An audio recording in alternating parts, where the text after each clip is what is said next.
cabaran dalaman. Sebab itu kalau kita baca sejarah,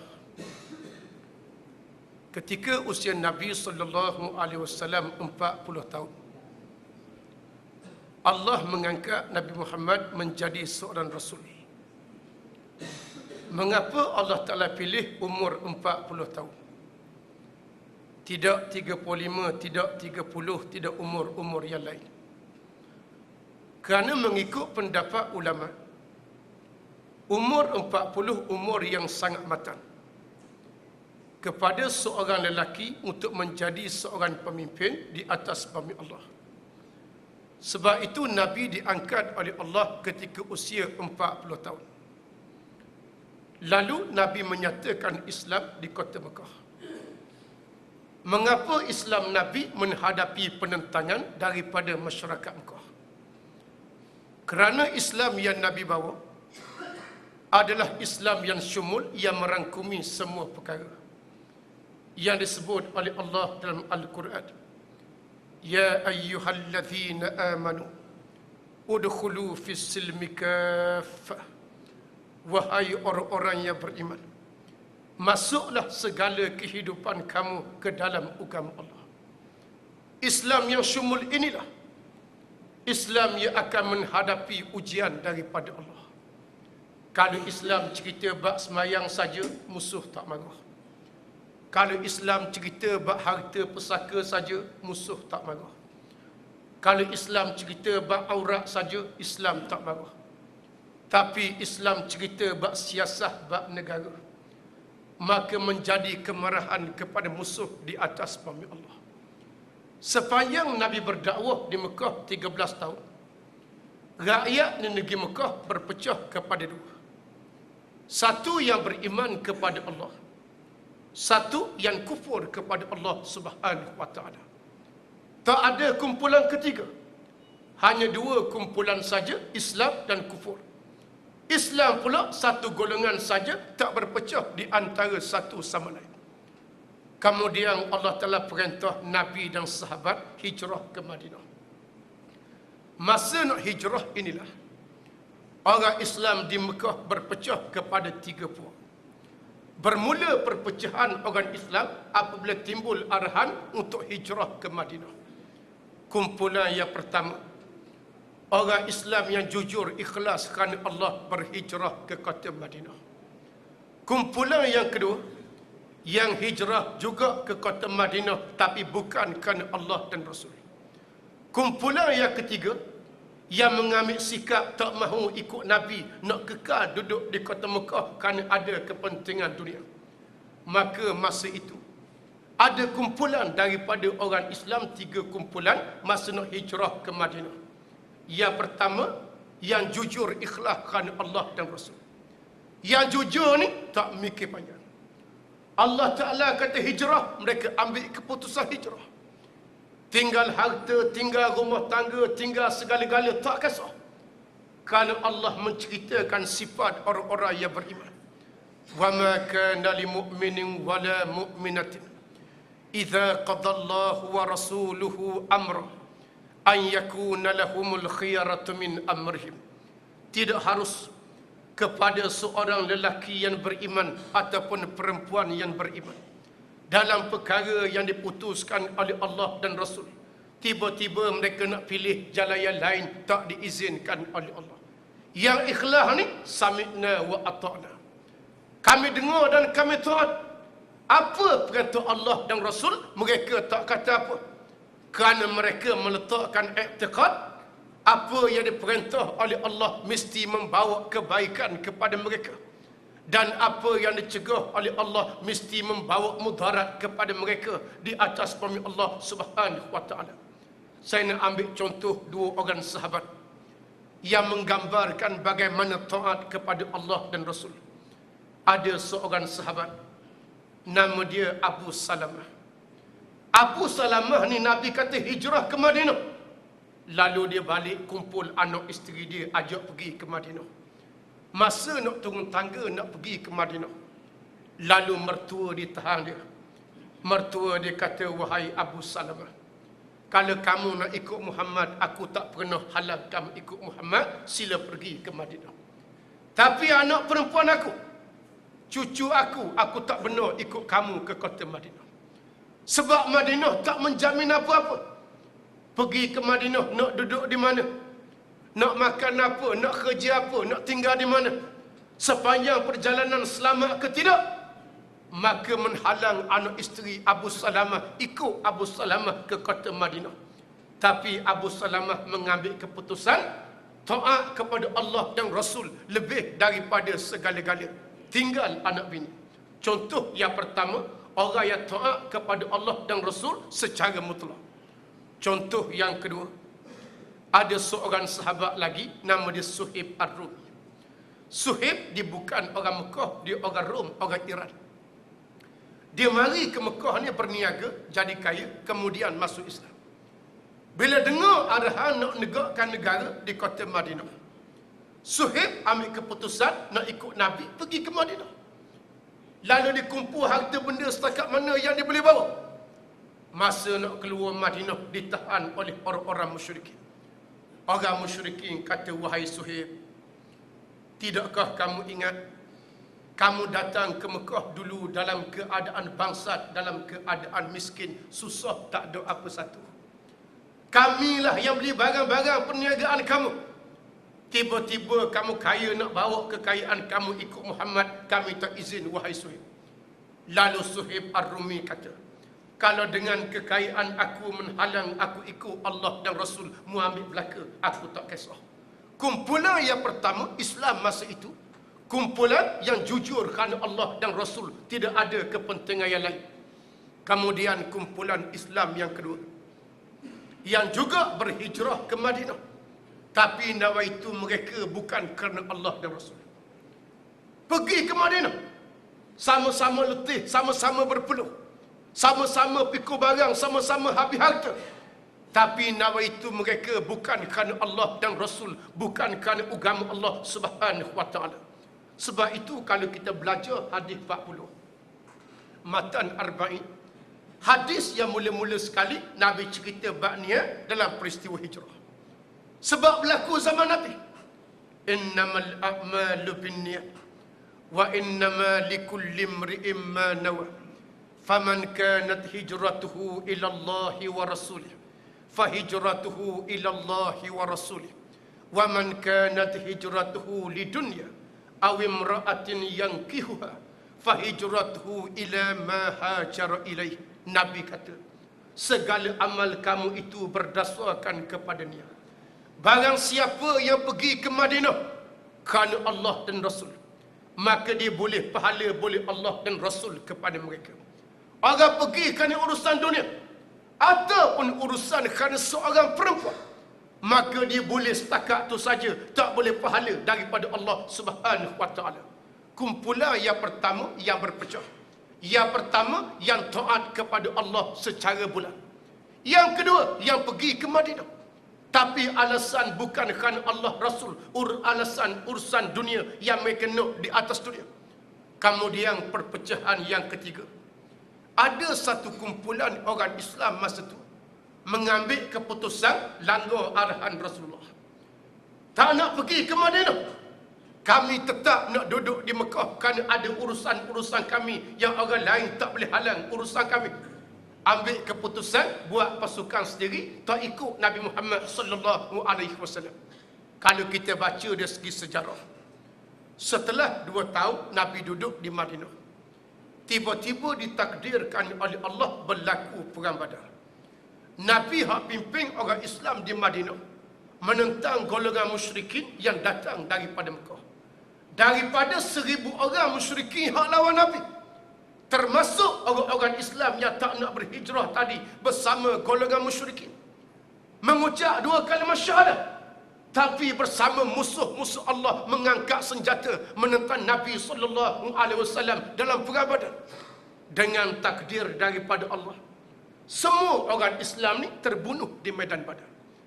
Kemudian Tuhan cerita pada hari kiamat, Tuhan tanya mereka, mengapa kamu jadi begini? Tak ikut Rasulullah hijrah ke Madinah pasal apa? Sudahlah tak ikut. Duduk dengan musuh pula angkat senjata lawan Rasulullah. Pasal apa jadi begini?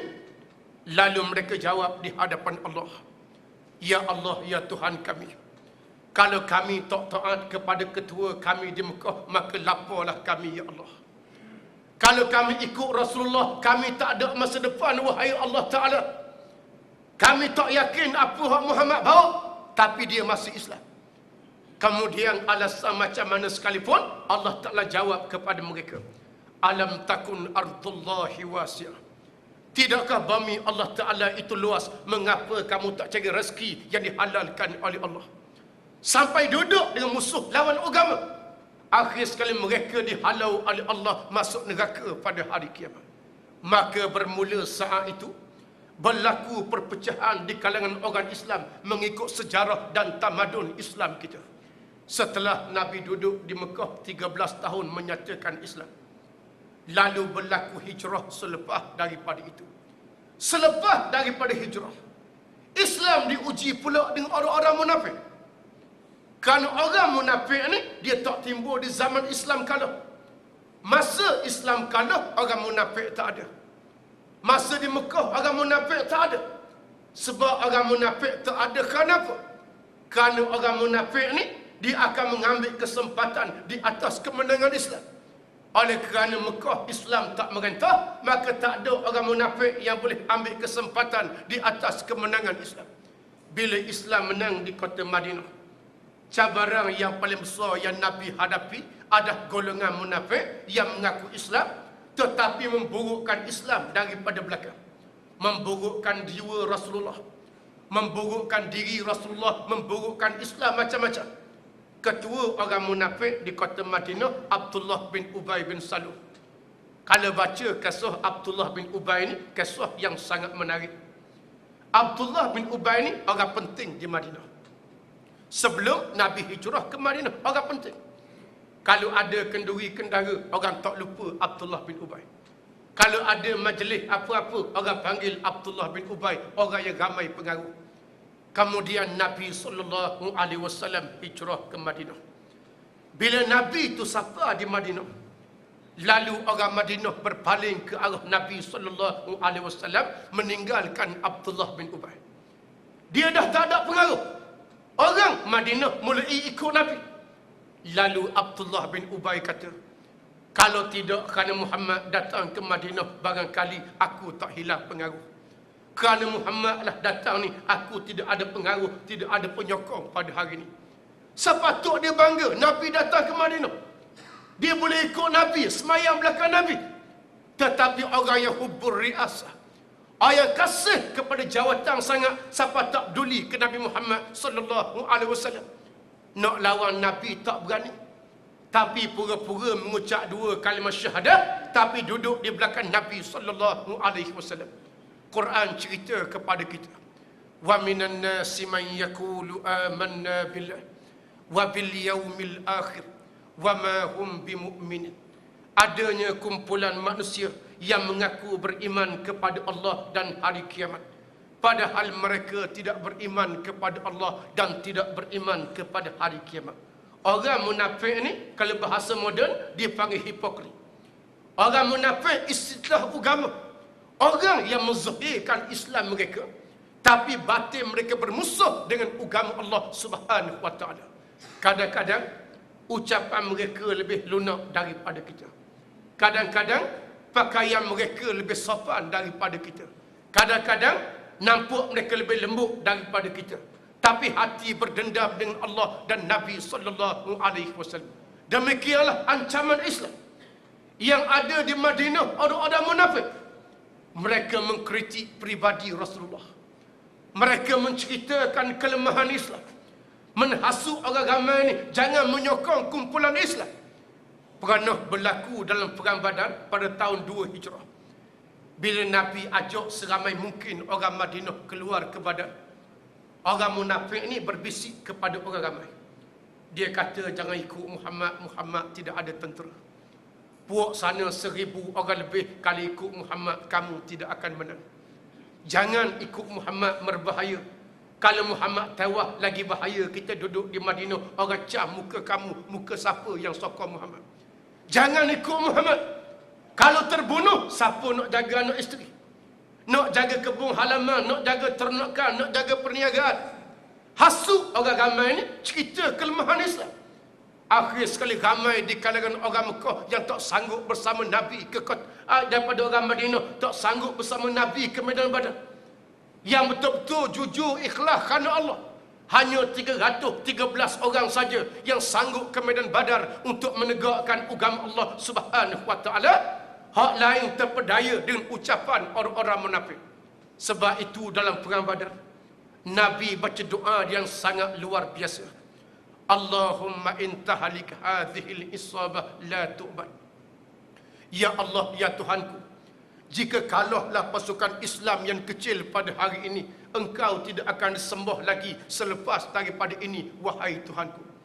Dengan takdir daripada Allah, pasukan Islam yang lemah pada hari itu, tapi nawaitu yang jujur ikhlas kerana Allah dan Rasul, tiba-tiba mendapat pertolongan daripada Allah dengan pertolongan yang sangat luar biasa.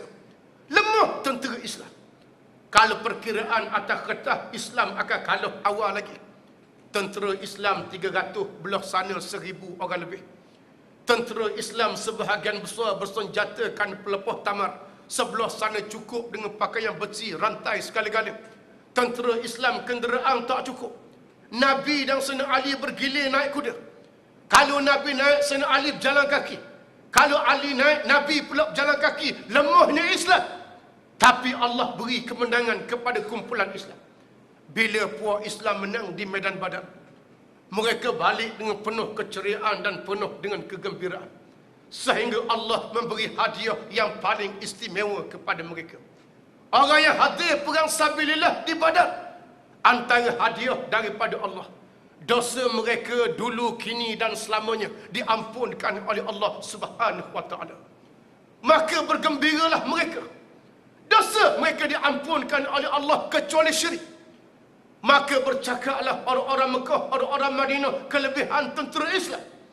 Sahabat-sahabat kumpulan Islam yang tak hadir perang Badar tadi habis menyesal belaka. Dia kata, kalau kita tak percaya ke orang munafik, kita pun dapat anugerah daripada Allah, dosa diampunkan oleh Allah sepanjang hidup kita.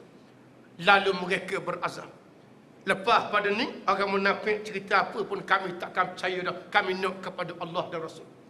Malah setiap hari mereka menanti, bila pula nak berlaku peperangan sabilillah, kami nak pahala yang sangat besar daripada Allah. Ada yang tak tahan sabar, pergi rumah Nabi tanya peperangan.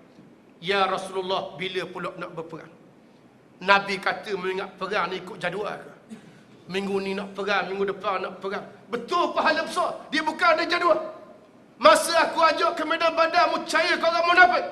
Sekarang mu cari, tanya bila peperangan.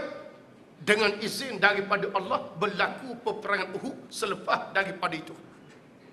Orang yang tak hadir perang Badar tadi, duduk depan sekali dalam perang Uhud, mengharapkan suatu anugerah yang besar daripada Allah. Tiba-tiba Tuhan uji orang Islam.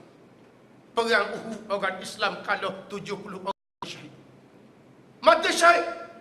Berita Islam kalah dalam perang Uhud sangat mengembirakan hati orang munafik hak jadi duri dan daging kepada orang Islam. Orang munafik bercerita di kota Madinah, inilah yang aku dah beritahu, kesan kamu ikut Muhammad apa dah jadi kepada kamu.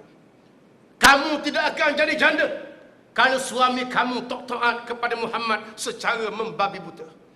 Kamu tak jadi yatim kalau ayah kamu tak taat kepada Muhammad secara membabi buta. Kalau ikut Muhammad lah jadi begini. Ini kasus orang munafik yang berlaku sepanjang zaman, yang mencari kelemahan orang Islam, nak menjatuhkan agama Allah Subhanahu wa taala. Dan sebelum Nabi wafat, Nabi pesan kepada sahabat-sahabat dan orang Islam yang ada. Nabi kata, jaga baik-baik. Umat aku akan pecah kepada 73 puak. 72 daripadanya dihalau oleh Allah masuk neraka. Dan satu puak saja ia akan diselamatkan oleh Allah Subhanahu wa taala. Nabi dah pesan sahabat. Nabi kata, selepas aku tak ada, umat aku akan pecah 73. Kalau sekarang hanya setakat orang munafik, hanya setakat orang tak mau hijrah ke Madinah, Akan sampai satu zaman umat aku berpecah kepada 72 menganut ajaran sesat, walaupun mengaku beriman kepada Allah dan Nabi sallallahu alaihi wasallam. Bila wafatnya Nabi sallallahu alaihi wasallam, naik Abu Bakar sebagai khalifah. Apa cabaran Islam yang pertama yang dihadapi oleh Abu Bakar? Zaman Abu Bakar jadi khalifah, timbul dua kumpulan yang mulai murtad daripada agama Allah. Kumpulan yang pertama, kumpulan yang mengangkat Musailamah Al-Kadzab menjadi nabi selepas Nabi Muhammad sallallahu alaihi wasallam. Kumpulan yang kedua, yang menganggap zakat tidak wajib dibayar selepas wafat Nabi Muhammad sallallahu alaihi wasallam. Dua kumpulan ni murtad daripada agama Allah. Yang pertama, kumpulan yang menganggap ada orang lain jadi nabi selepas wafat Nabi Muhammad sallallahu alaihi wasallam. Mereka menonjolkan seorang tokoh, nama dia Musailamah Al-Kadzab. Al-Kadzab ni makna dia yang pembohong, yang penipu. Al-Kadzab ni gelaran daripada sahabat kepada Musailamah. Musailamah Al-Kadzab dia kempen orang Mekah, kempen masyarakat Arab. Dia pula jadi nabi selepas Nabi Muhammad sallallahu alaihi wasallam. Dia pula nabi terakhir selepas Nabi Muhammad. Lalu sahabat menyedari perkara ni, sahabat panggil Musailamah Al-Kadzab, sebab masing-masing kenal antara satu sama lain. Lalu sahabat kata, wahai Musailamah, setahu kami nabi-nabi dianugerahkan oleh Allah mukjizat yang sangat luar biasa. Nabi Muhammad, air terpancar daripada celah-celah jari, bulan sampai terbelah tu, masuk ikut lengang baju kanan, keluar ikut lengang baju kiri, bercantum balik di langit. Ini mukjizat Nabi Muhammad. Mukjizat Nabi Nuh, mukjizat Nabi Musa, masing-masing ada mukjizat. Kalau betul lah kamu tu nabi sungguh, mana mukjizat daripada Allah? Musailamah jawab, aku pun ada mukjizat sebagaimana mukjizat nabi-nabi lain. Tapi aku ni bukan jenis orang takabur yang nak tunjuk merata-rata mukjizat yang luar biasa. Tak apa lagi, sehari dua. Esok lusa orang tanya lagi, dah mu kata mu nabi, mana mukjizat kamu? Aku ada mukjizat, tapi aku ni bukan jenis orang besar diri. Dia tak tunjuk mukjizat sebab dia tak ada mukjizat. Sebenarnya dia tidak bukan seorang nabi. Lama sangat orang tanya mukjizat ni. Akhir sekali Musailamah mengaku, aku ada mukjizat. Kalau kamu nak tengok sangat, aku diberi oleh Allah mukjizat boleh mengubat orang yang sakit mata. Kemudian dikutip beberapa orang yang sakit mata di kota Mekah, bawa depan Musailamah Al-Kadzab. Orang ramai berkumpul nak tengok dia baca apa. Dia nabi sungguh ke tidak? Mata orang tu jadi lagu mana? Bila dikutip beberapa orang, lalu dia baca ayat, dia tiup mata orang tu. Lepas dia tiup, mata orang tu buta untuk selama-lama. Dia diaibkan di hadapan orang ramai oleh Allah Subhanahu wa taala dan dipancung oleh sahabat kerana murtad daripada agama Allah. Orang hak mari asalnya mata merahnya buta terus lepas pada tu. Ini Allah Taala aibkan dia sebab dia berbohong dengan orang Islam, berbohong dengan Allah Taala. Maka dijatuhkan hukuman mati, dipancung oleh sahabat mengikut ajaran Allah Subhanahu wa taala. Antara penyakit yang pertama yang timbul zaman Abu Bakar, timbul kumpulan yang mengaku jadi nabi. Kemudian perancangan yang kedua, penyakit yang kedua, timbul pula satu kumpulan di zaman Abu Bakar yang sesat, masih sembahyang, masih sembahyang, masih puasa, tetapi menganggap zakat tak wajib lepas kematian Nabi sallallahu alaihi wasallam. Menafikan wajibnya zakat.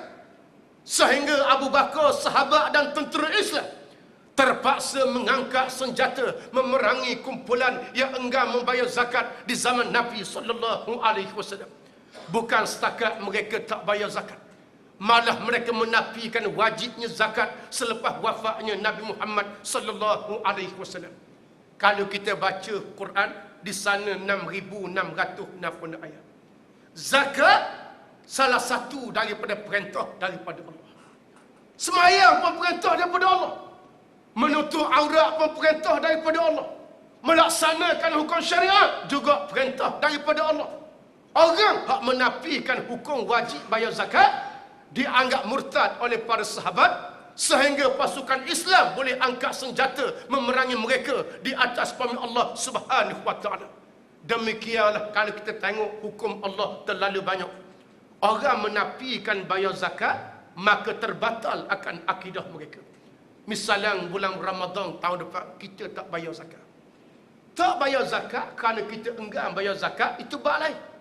Pasal apa tak bayar zakat? Kita kata sayang pitih ni nak beli kereta buat bayar muka. Kita berdosa kerana tak bayar zakat. Tapi kalau orang tanya pasal apa tak bayar zakat? Zakat dah wajib dah zaman sekarang, batal akidah. Menafikan hukum dengan tak buat itu bab lain. Pasal apa tak sembahyang? Tahu penat sangat maghrib ni malah nak sembahyang, baik tengok TV, malah nak sembahyang, maka dia berdosa kerana tak sembahyang. Tapi kalau dia jawab sembahyang tu tak wajib, batal akidah. Kalau orang tanya hukum syariat tak berjalan pasal apa? Merdeka dah 50 tahun. Kami tak mampu. Tak mampu hanya setakat berdosa kalau mereka tak berusaha nak melaksanakan hukum Allah. Tiba-tiba dia bercakap hukum Allah itu zalim, maka batal akidah mereka di atas pahami Allah. Sebab itu kita kena faham. Zaman Nabi, hak talak kewajipan zakat saja telah diperangi oleh sahabat-sahabat dan angkat senjata menghapuskan kumpulan mereka di atas pahami Allah Subhanahu wa taala. Pernah berlaku di zaman Nabi, ada seorang Islam dan Yahudi berbalah. Berbalah tentang sempadan tanah. Di mana berebut tanah ni bukan zaman sekarang aja, zaman dulu pun dah ada yang berebut tanah. Ada seorang Islam dan Yahudi ni, dia berbalah sempadan tanah. Yahudi kata ni kawasan dia, Islam kata ni kawasan dia, berbalah dua orang peribadi. Lalu setuju ambil Nabi sebagai hakim kerana Nabi ni ketua kerajaan Islam Madinah. Nabi dengar hujah kedua-dua dengan cermat dan Nabi baca ayat Allah. Wa idza hakamtum bainan nas an tahkum bil adl. Kalau hukum di kalangan manusia, hukum nak adil. Sekalipun orang ni musuh kepada kamu, kalau dia betul dalam sesuatu bab, kamu kena kata dia baik, betul walaupun dia musuh kepada kamu. Bila berlaku perbicaraan, Nabi buat keputusan dengan adil. Nabi kata dalam bab tanah yang kita bertelingkah ni, Yahudi itu betul. Betul kata Nabi, Yahudi itu betul. Awak Islam kalau salah dalam bab ni, ini hak dia. Orang Islam tu tak puas hati dengan Nabi SAW, dia pergi cari Abu Bakar. Wahai Abu Bakar, aku ada masalah sempadan tanah. Aku suruh Nabi jadi hakim. Nabi kata Yahudi itu betul, aku salah, padahal aku Islam. Lalu Abu Bakar kata, kalau itulah keputusan Rasulullah, aku tak berani ambil keputusan lain. Kemudian sahabat ni, Islam ni, tak puas hati, pergi cari pula Sayyidina Umar. Dia tak kenal Sayyidina Umar tu siapa. Dia ingat Sayyidina Umar ni macam kita juga bakal. Sayyidina Umar ni digelar oleh Nabi Abul Asad, bapak singa. Orang hak paling beken sekali, hak paling tegas di kalangan sahabat. Wahai Umar, aku ada masalah tanah dengan Yahudi. Aku jumpa Rasulullah, Rasulullah kata dia betul. Aku jumpa dengan Abu Bakar, Abu Bakar kata dia pun betul. Aku minta kamu jadi hakim dalam bab ni, wahai Umar, biar dapat kepastian siapa hak betul. Sayyidina Umar kata, oleh kerana mu tolak Rasulullah, mu tunggu sekejap, aku masuk ke dalam. Dia buat masuk ni waktu duit pedang. Waktu duit pedang ada pendapat kata tak sempat bunuh, ada pendapat kata sempat dipancung oleh Sayyidina Umar. Sehingga perkara ini sampai kepada Rasulullah. Rasulullah tanya, mengapa kamu potong kepala dia, pancung dia, pasal apa? Lalu Umar kata dia telah murtad, dia menyanggah keputusan yang dibuat oleh Nabi SAW. Nak cerita pada kita, tak setuju bab tanah saja, boleh dinyatakan hukum murtad mengikut ajaran Islam. Kalaulah Sayyidina Umar ni ada di Shah Alam berkali, ramai hak kena kerak kepala tepi jalan. Hak tu terguling, nyekat kepala oleh Sayyidina Umar. Sebab dia seorang yang sangat tegas di zaman Nabi SAW. Kemudian selepas wafat Abu Bakar, naik Sayyidina Umar, naik Sayyidina Osman, naik Sayyidina Ali, naik pula kerajaan Umayyah, Abbasiyah, Osmaniyah. Selepas pada tu, maka banyak lagi timbul ajaran-ajaran yang bercanggah dengan agama Allah. Pernah berlaku di Bahrain satu ajaran yang bernama ajaran Qarabitah. Ajaran Qarabitah ni Suatu ajaran yang beramal dengan amalan yang berdasarkan kepada niat. Kalau semayang, tak payah rokok, tak payah sujud, hanya pakai niat saja. Kalau bulan puasa, boleh makan nasi, boleh TA, tapi niat kita berpuasa.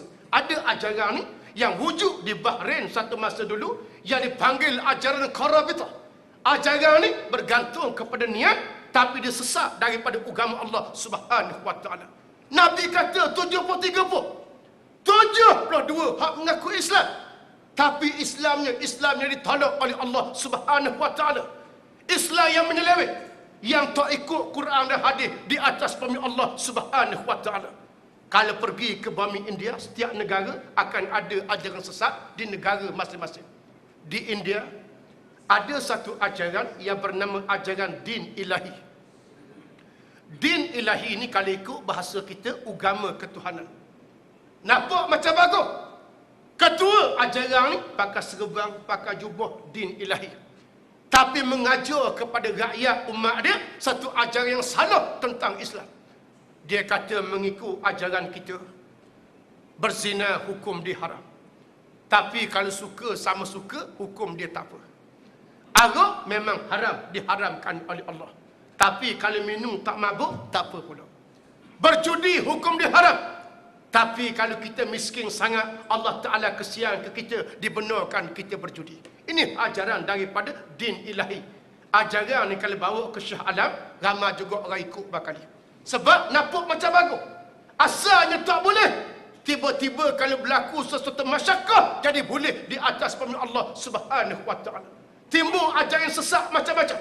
Cuma kita orang Islam kena sedar, di akhir zaman timbul ajaran-ajaran sesat ni yang tak pernah ditulis oleh ulama-ulama dan kitab zaman dulu. Dalam kitab cerita bab Qadariyah, cerita bab Jabariyah, cerita bab Mu'tazilah, macam-macam cerita dalam kitab yang ditulis oleh ulama yang menyeleweng daripada Islam. Adapun ajaran sekular tak sempat ditulis oleh ulama. Ajaran pragmatis tak ditulis oleh ulama. Ajaran Khomeini tak ditulis oleh ulama. Ajaran sosialis tak ditulis oleh ulama. Ajaran nasionalis tak ditulis oleh ulama.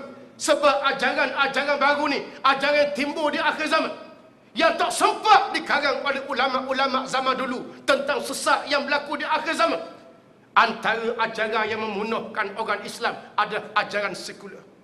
Ajaran sekular ni kalau terdedah kepada bahasa Melayu, suatu kepahaman yang memisahkan urusan pemerintahan dengan urusan agama. Orang kampung panggil agama suku, politik suku. Ini ajaran yang terkeluar daripada ajaran Islam. Yang terkeluar pernah berlaku di Mesir. Ada seorang pelajar Mesir namanya Syekh Ali Abdul Razik. Syekh Ali Abdul Razik ni, dia seorang lepasan Universiti Al-Azhar satu masa dulu, orang hebat ni. Kemudian bila keluar daripada Al-Azhar, dia tulis kitab. Dalam kitab tu dia tulis, laisat alaqat baina siyasah wa din. Tidak ada urusan agama dan politik. Buku yang ditulis ni disebar ke dunia, dibaca oleh orang Islam, sehingga ada orang Islam jadi sesat dengan ucapan dia. Lalu pihak Universiti Al-Azhar memanggil Syekh Ali Abdul Razik untuk beri kenyataan mengapa dia tulis tidak ada hubungan pemerintahan dengan agama. Kemudian dipanggil ke Universiti Al-Azhar. Kemudian ulama-ulama bersidang depan dia, panggil dia masuk. Masa dia masuk, dia beri salam kepada ulama-ulama Al-Azhar. Semua ulama tak sambut salam dia. Kerana mereka menganggap agama tidak ada pemerintahan dengan urusan dunia. Dengan agama, pemerintahan tak ada urusan dengan agama. Dianggap orang ini telah keluar sebahagian daripada ajaran Islam. Maka ajaran yang menyatakan agama suku, politik suku ni bukan daripada ajaran Islam, tetapi ajaran agama Kristian.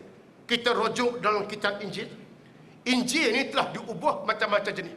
Ada Injil Barnabas, ada Injil John, ada Injil Matthew. Dalam kitab Injil Matthew, orang Kristian menulis, da'ma lillah lillah, da'ma liqaisar liqaisar. Serahkan urusan agama kepada Allah, urusan pemerintahan kepada raja-raja. Bak semayang, bak puasa, bak zakat, Allah Ta'ala pandai. Bak merintah negara, raja lebih tahu daripada Allah Subhanahu Wa Ta'ala. Ini ajaran Kristian. Sebab itu orang Islam kena faham, Walaupun tak ditulis oleh ulama-ulama, tetapi ajaran ni terkeluar daripada agama Allah Subhanahu wa taala. Macam-macam ajaran. Kalau tempat saya di Terengganu, satu ajaran yang dibawa oleh Arifin Muhammad, ajaran Ayah Pin. Nampak macam bagus, tapi sesak juga daripada Islam. Dia pesan ke anak murid dia. Dia kata semayang ni memanglah wajib. Tapi kalau kita penat, letih sangat, Allah Ta'ala tak paksa kita semayang. Akhir sekali ramai anak murid dia pakat letih belaka, pakat tambah semayang. Masuk bulan Zulhijjah, dia pesan pula ke anak murid dia. Dia kata kalau pitih tak cukup lagi ke Mekah buat kerja haji, kita haji di Besuk saja. Kita panggil haji juga. Ini ajaran sesat. Ajaran lagu ni berkembang pasal apa? Sebab tidak ada syariat Allah yang melaksanakan hukum kepada orang murtad. Bila orang ni keluar daripada Islam macam mana sekalipun, dia tahu tidak ada perundangan untuk mereka. Paling kurang ke denda 5,000. Denda 5,000 kena 10 tahun. Malah di belakang mereka ni ramai orang sanggup bayar daripada musuh-musuh Allah. Seperti Cikgu Kahar yang mengaku jadi Nabi di Selangor, yang terima wahyu di Bukit Belacan. Kena 10 tahun, kena 20 tahun, kena 10,000, kena 20,000. Ramai musuh-musuh Allah membayar kepada mereka, berpihak kepada mereka, melainkan kalau melaksanakan syariat daripada Allah Subhanahu wa taala. Kemudian saya baca dalam surat khabar sehari dua ni, keluar satu kumpulan yang bernama Sister in Islam. Sister in Islam ni dia mengaku Islam juga. Orang berdialog dengan Sister in Islam ni, orang tanya, apa tujuan penubuhan Sister in Islam? Dia kata tujuan kita, tujuan yang baik. Kita nak bela mana-mana orang perempuan yang ditindas dan dizalimi di atas muka bumi. Niat dia baik. Nak bela orang perempuan yang kena zalim. Memang kita kena bela. Bukan orang perempuan saja, orang lelaki. Termasuk binatang kalau kena zalim, wajib kita bela atas dunia. Bukan orang perempuan saja. Tetapi mereka membela orang perempuan, dan masa yang sama mereka mengutuk Allah, mengeji Allah Subhanahu wa taala. Menuduh Allah Taala tak adil, Allah Taala zalim, macam-macam kumpulan. Bila kita cerita kepada mereka tentang harta faraid yang Allah Taala beritahu, Tuhan beritahu kalau berlaku sesuatu kematian harta pusaka, orang lelaki wajib dapat 2 bahagian. Orang perempuan 1 bahagian. Ulama dah terang beribu tahun. Orang lelaki 2 bahagian kerana apa? Kerana tugas. Orang lelaki ni tugas yang besar. Bila ayah dia mati, mak dia kena jaga. Adik dia kena jaga. Keluarga dia kena jaga. Maka layak dapat 2/3. Bebanang dia berat. Orang perempuan ni bebanang tak berat. Suami akan tanggung dia. Abang akan tanggung dia. Adik-beradik akan tanggung dia. Jaga dia. Maka layak 1/3. Sister in Islam ni kata, kalau betul lah Tuhan itu adil, mengapa tak dibagi sama rata lelaki dan perempuan? Allah bersikap zalim kepada orang-orang perempuan. Orang yang tuduh Allah Ta'ala zalim, automatik batal akidah mereka di atas bumi Allah. Sebab itu, jangan ada orang Islam berpihak kepada kumpulan yang menyatakan Allah itu zalim di atas bumi Allah. Kerana sifat zalim, sifat yang mustahil bagi Allah Subhanahu wa taala. Sifat mustahil. Kemudian bila kita baca ayat poligami, fankihu ma tabalakum minan nisa masna wa thulatha wa ruba fa in khiftum alla ta'dilu fawahida. Kahwinlah perempuan 2 orang, 3 orang, 4 orang. Kalau boleh tak berlaku adil, seorang sudah cukup. Dia pertikai ayat ni. Dia kata ayat ni juga Allah Ta'ala tidak adil. Mengapa orang lelaki boleh kahwin 4, orang perempuan tak boleh kahwin 4? Pasal apa? Allah Ta'ala tak adil. Tuduh lagi Allah Ta'ala tak adil. Allah Ta'ala membenarkan orang lelaki kahwin 4 pasal apa? Kerana Allah Ta'ala tahu kemampuan orang lelaki nak jaga orang perempuan. Kemudian kemampuan orang lelaki yang berlaku di akhir zaman. Orang perempuan lebih ramai daripada orang lelaki di akhir zaman. Sampai satu masa kata Nabi, nisbah orang lelaki dengan perempuan 1:50 sebelum berlaku akan kiamat di atas bumi Allah Subhanahu wa taala. Dia kritik Allah Taala, kritik undang-undang syariat, dan kumpulan ni mencadangkan macam-macam.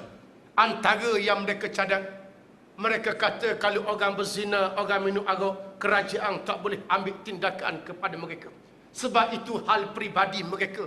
Jangan siapa-siapa nak ganggu mereka. Ini hal peribadi mereka di atas firman Allah Subhanahu wa taala. Anak-anak muda yang tak faham Islam seronok dengan kumpulan ni. Sebab boleh berzina, boleh minum arak, boleh buat maksiat macam-macam. Kerana ini urusan peribadi, bukan urusan orang lain. Kalau mereka mencuri, tak apa nak hukum mereka. Ambil barang orang, tak apa kita hukum kerana melibatkan orang lain. Tapi kalau mereka nak berzina, mereka nak minum arak, nak buat apa sekalipun, kerajaan jangan bertindak kepada mereka. Sebab itu hal peribadi masing-masing di atas firman Allah. Ini ajaran yang timbul macam-macam. Orang Islam terpedaya, akhirnya jadi sesat. Timbul berbagai-bagai kumpulan sesat di atas firman Allah. Saya pergi sempadan India, sempadan Pakistan. Jumpa satu kumpulan orang Islam kita yang ambil besi tajam, tikam di tubuh, keluar darah. Saya tanya orang ramai, Man haula? Siapa mereka hak ramai-ramai, hak jenis tikam tubuh keluar darah?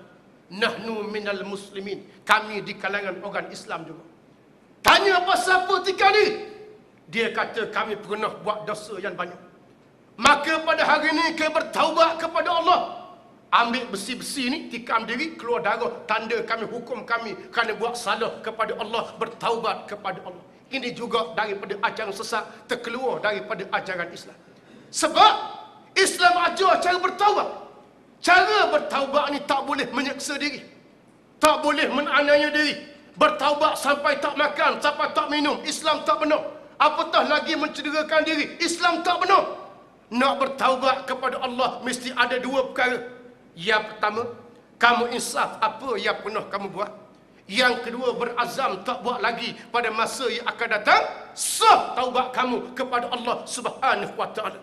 Tiba-tiba ada kumpulan yang menikam diri sampai luka parah, alasan bertaubat kepada Allah Subhanahu wa taala.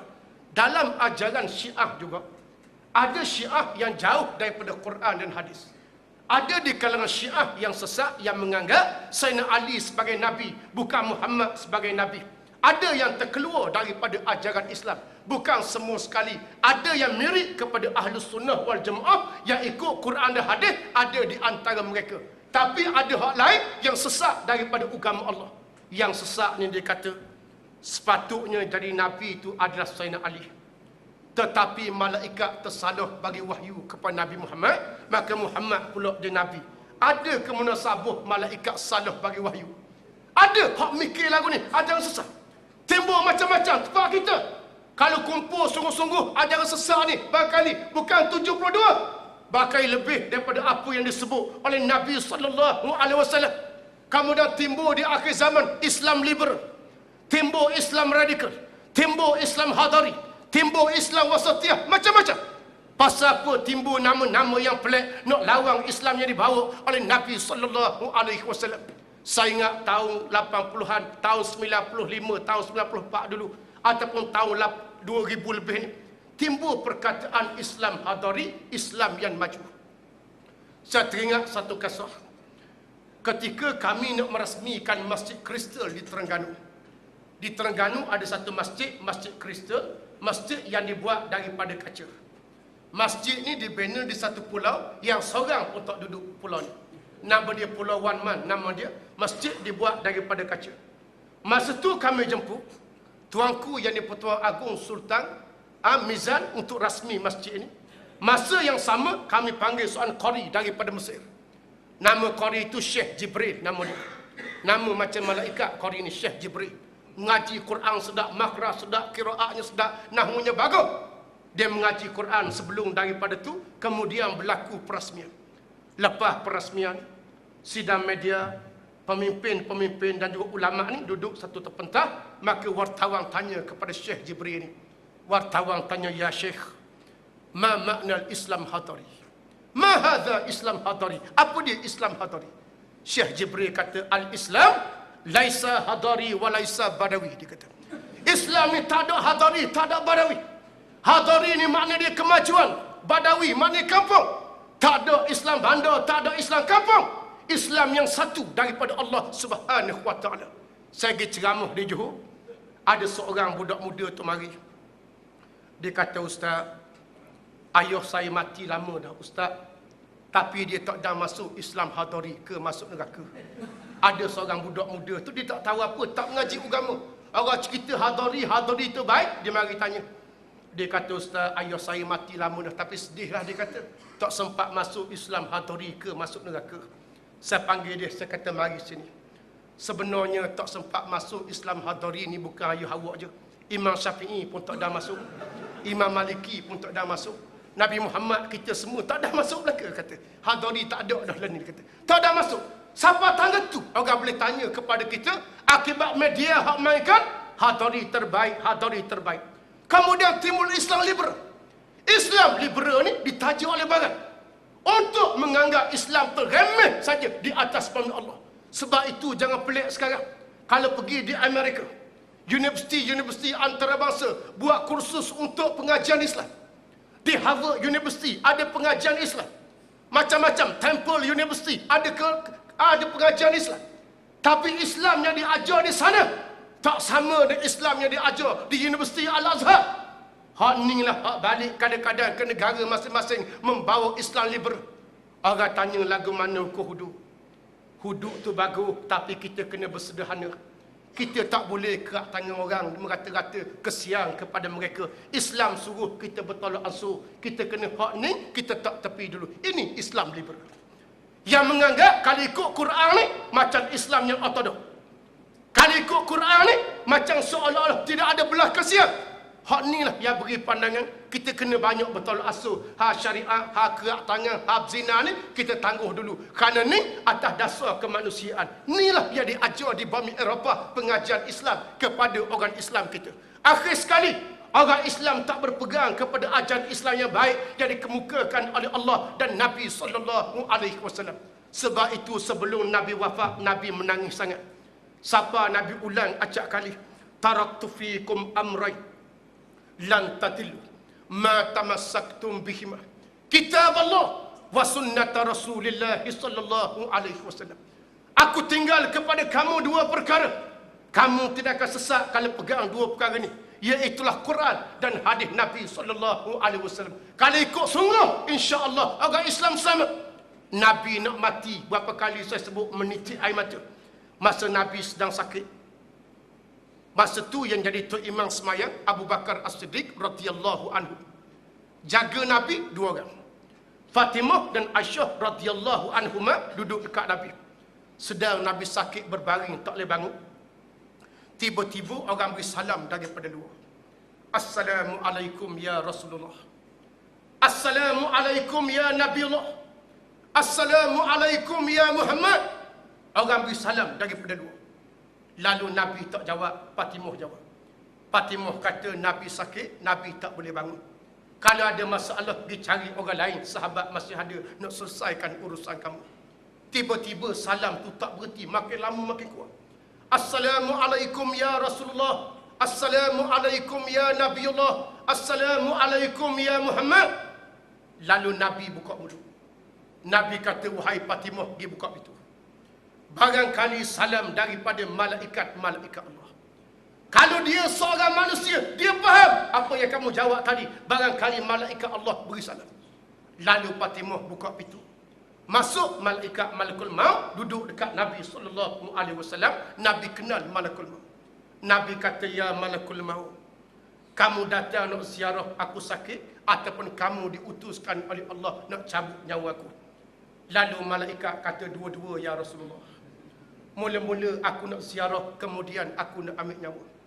Tetapi Allah Ta'ala pesan kepada aku supaya aku minta izin daripada kamu, wahai Rasulullah. Kalau mau izin, aku cabut sekarang. Kalau mau tak izin, aku balik, aku serah kepada Allah. Biar Allah sendiri yang mencabut nyawa kamu, wahai Muhammad Rasulullah. Kalau mau izin, aku cabut sekarang. Bayangkanlah kalau kita nak mati, malaikat tanya lagu tu, izin ke tidak? Jawab dia, tak izin, pak sudah. Kerana kita amalan tak berapa cukup. Kalau mau izin, aku cabut sekarang. Nabi kata, aku izin. Maka dia cabut roh Nabi daripada kaki. Sapa ke betis, sapa ke lutut, sapa ke peha, sapa ke pinggang. Bila sapa dekat dada, tiba-tiba keluar ucapan di mulut Nabi, ummati, ummati, ummati. Umat aku, umat aku, umat aku. Dan Nabi Muhammad diwafatkan oleh Allah. Tak keluar perkataan lain. Padahal dekat Nabi itu ada Fatimah, anak yang disayang. Patutnya Nabi sebut binti, binti, binti. Anak perempuan aku, anak perempuan aku. Zaujati, zaujati, zaujati. Isteri aku, isteri aku. Tapi yang keluar di mulut Nabi, ummati, ummati, ummati. Umat aku, umat aku, umat aku. Meleleh air mata Nabi. Pasal apa Nabi susah hati? Sebab ulama-ulama kata, sebelum Nabi wafat, Nabi pernah dibawa oleh Allah dalam Isra' dan Mi'raj melawat syurga neraka. Nabi tengok umat dia yang masuk neraka lebih ramai daripada yang masuk syurga. Termasuk apa yang Nabi pesan, umat dia sesat di akhir zaman, macam-macam kumpulan di atas bumi Allah. Inilah yang menyebabkan Nabi sedih ketika Nabi nak wafat. Ingat kepada umat dia yang hidup di akhir zaman. Kalau boleh di akhir zaman, Nabi nak hidup sampai zaman kita. Nak didik tarbiyah kita dengan baik. Tapi apa boleh buat, usia Nabi 63 tahun. Tak panjang macam Nabi-Nabi lain, ratus dan ribu tahun. Walaupun demikian, Nabi tinggal Quran, hadis dan ulama-ulama untuk mengajar Quran dan hadis di atas bumi Allah. Sebab itu akhir-akhir ini, orang hari ini menyerang ulama-ulama.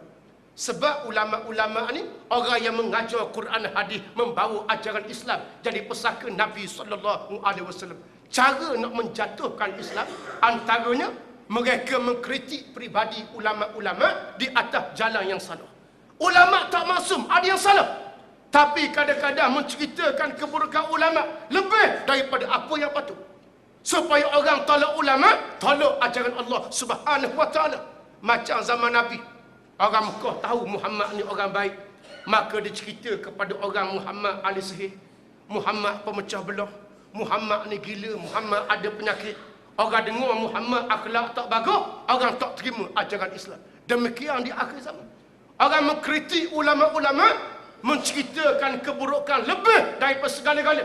Sampai orang yang tak faham Islam makin jauh daripada agama Allah Subhanahu wa taala. Bila dia tengok Ustaz Azhar ni, orang dengar sampai puluh-puluh ribu. Dikeluarkan dalam video, keluar dalam internet, Ustaz Azhar tu berzina. Macam-macam orang baca dalam surat khabar dan internet. Orang macam kita ni barangkali tak apa, cerita lagu tu pun kita tak percaya. Orang macam kita. Tapi 40-50 ribu hak bodoh-bodoh tu, dia akan percaya. Hak bodoh-bodoh ni ramai. Rakyat 30 juta. Orang macam kita mungkin ceritalah gambar macam mana, kita tak percaya. Tapi hak bodoh-bodoh 40-50 ribu akan ada yang percaya. Paling kurang mereka berjaya menarik sebagian kecil orang Islam tak yakin kepada ulama di atas bumi Allah Subhanahu wa taala. Inilah perancangan daripada musuh, dan akan timbul akhir zaman ni macam-macam lagi kumpulan kalau kita dipanjangkan umur oleh Allah. Ini zaman Islam sedang naik, akan timbul fitnah macam-macam. Mari fitnah Dajjal, mari fitnah Ya'juj wa Ma'juj, mari fitnah macam-macam. Sapalah orang Islam jadi berpecah macam-macam kumpulan. Hanya yang selamat yang pegang kepada Quran dan hadis. Sebab itu Nabi sebut, alaikum bisunnati wa sunnatil khulafa ar-rasyidin wal mahdiyyin addu alaiha bin nawajis. Berpeganglah kepada sunnah aku dan sunnah khulafa ar-rasyidin yang mendapat petunjuk daripada Allah, dan genggamlah dengan geraham kamu dengan genggaman yang paling kuat, kata Nabi. Mudah-mudahan Allah Ta'ala selamatkan kita daripada kumpulan ajaran sesat, dan Allah Ta'ala matikan kita di atas matinya seorang Islam yang beriman kepada Allah. Sebagaimana yang kita baca pada hari Jumaat, wala tamutunna illa wa antum muslimun. Jangan sekali-kali kamu mati kecuali kamu dalam keadaan Islam. Mudah-mudahan tazkirah yang ringkas dianggap amal yang soleh menjadi bekalan bertemu Allah pada hari kiamat insya-Allah. Aqulu qauli hadza astaghfirullahal azim li wa lakum. Wassalamu alaikum warahmatullahi wabarakatuh. Ustaz lancar sikit derma untuk buat Ustaz tahfiz lepas solat. Wallahu a'lam.